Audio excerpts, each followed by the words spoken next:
As a language learner, which skill is most challenging to improve? Reading, writing, speaking, listening?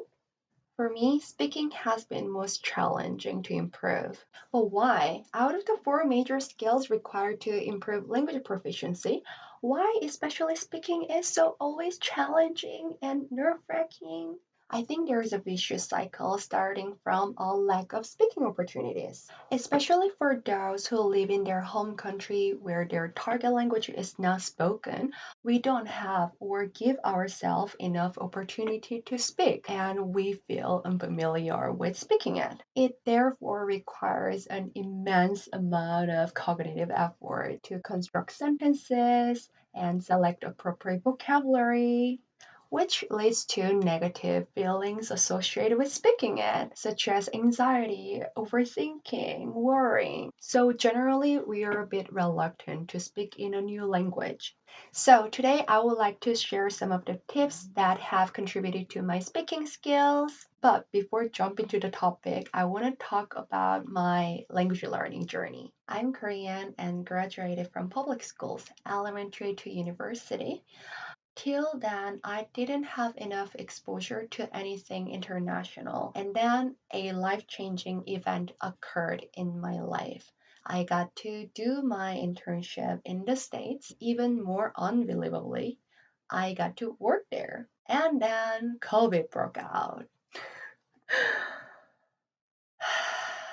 So I had to come back and work remotely in Korea. All of my plans and dreams fell through. So I did my best to turn this adversity into another opportunity.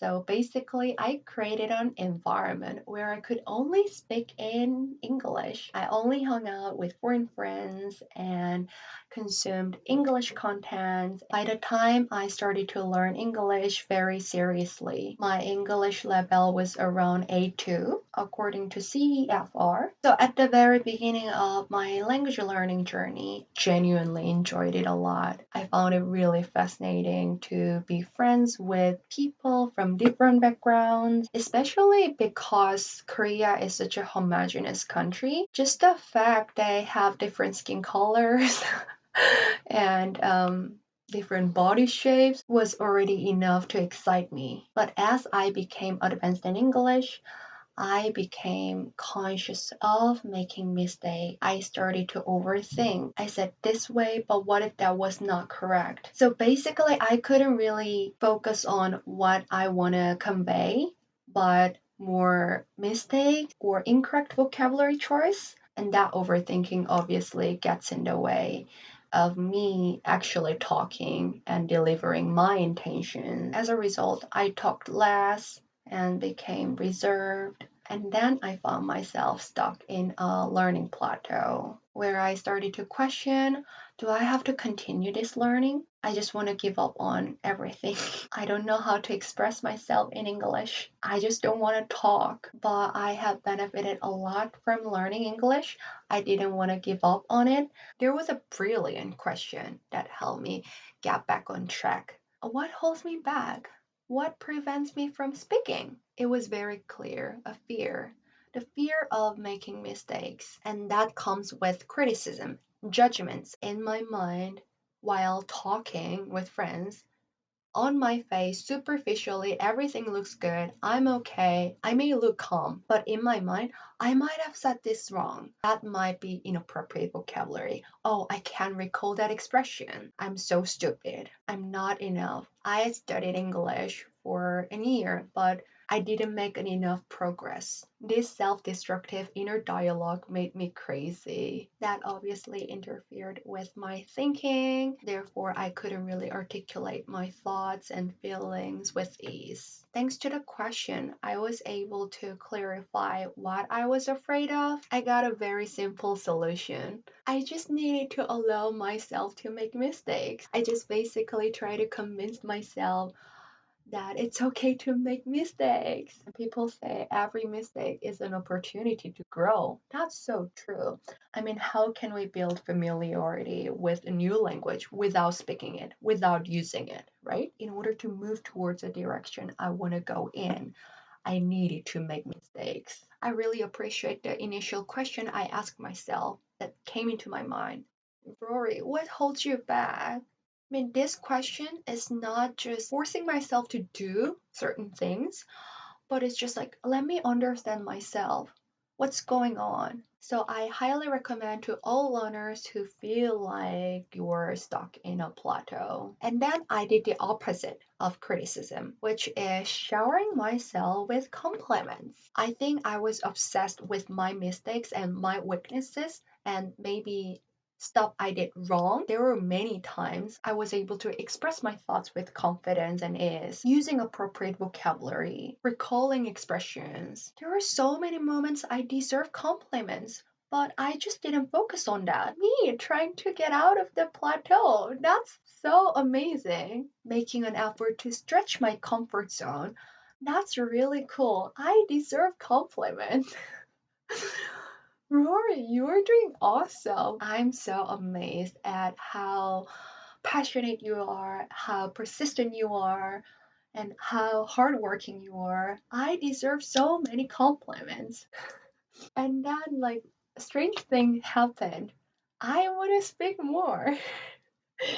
I felt this like all the positive hormones releasing in my body. By instilling reassurance and encouragement in yourself, you're basically setting yourself up to speak more. Regardless of your proficiency level in your target language, if you don't feel comfortable interacting with others, you don't have to do that. Oh, then how can I improve my speaking skills? You have yourself. You can be a bestie and best practice partner. I think it's because, especially speaking, is closely tied to our psychological state. Even in our native language, when we give a presentation at work, it's kind of nerve wracking and sometimes our mind goes blank, which is kind of natural. So, in a new language, it must be even more challenging. Also, speaking requires spontaneity and quick thinking. When we talk, we don't cognitively think to come up with every single word. It's just at some point we just get into the flow of talking. In order to get into the flow, emotional comfort and ease are prerequisite. Sometimes we talk to ourselves in our native language, just like that. It can be awkward if you haven't really tried it, but as you do more, you feel comfortable. But at least I think there is no fear of making mistakes, definitely less nerve wracking. So, what should I talk about? You can talk about the things you talk about with your friends, like what you're going to do, your plans for the weekend, the movies or dramas you've been watching, your favorite character, and fascinating and memorable scenes. Dissect and describe your interests and things you like, things you're passionate about. If none of this is interesting, there are actually really good journaling prompts. So I just Google it. It's divided into categories like love and relationships, what do you trust most, why, work and career, how do you use your personal strengths and abilities at work, self reflection, what three changes can you make to live according to your personal values. Yeah, utilize these resources. Personally, I love talking to myself. I benefited a lot, even mentally and psychologically. I became literally my bestie.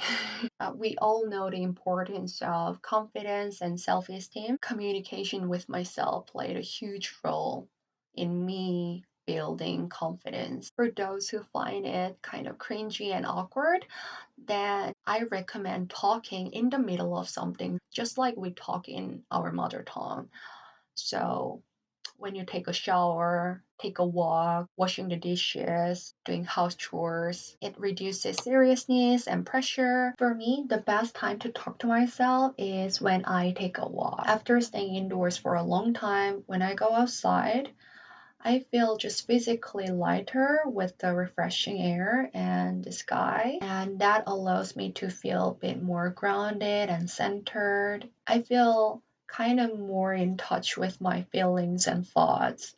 Therefore, I can describe things in my mind better. What's really cool about speaking to yourself is that as you talk, you'll be able to notice some of the expressions and vocabulary surfacing that you don't know but desire to know. because they're the expressions and words needed to describe your life and your experiences. Therefore, it's more likely to trigger your curiosity, which leads you to take actions like Googling or finding words in a dictionary without having to force yourself to practice words irrelevant to your life. And create a memo to keep track of newly learned words and expressions. We know this life principle. The more we review them, the longer they stick in our mind. As you give yourself enough time to feel comfortable speaking in a new language, you'll find yourself thinking, oh, shall I give it a try? Maybe I can talk to other people. Guys, we're so fortunate. We're living in the most digitally connected world. There are so many well-made apps designed to facilitate meetups and gathering.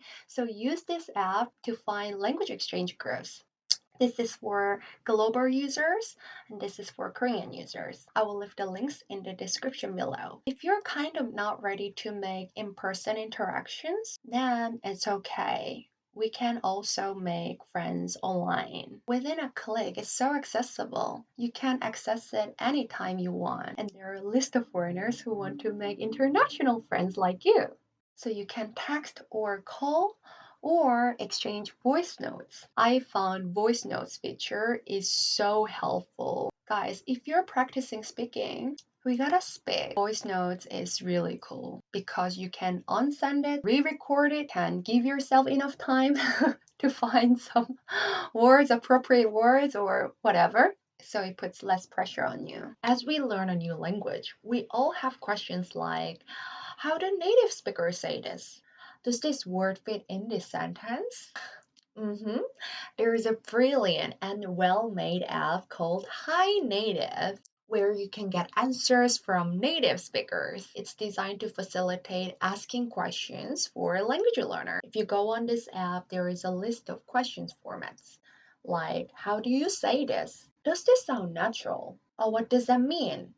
What is the difference between this and this? Oh, please show me some example sentences with these words. Also, you can upload your language learning diary, put your recording files with your pronunciation and hear native speakers' pronunciations.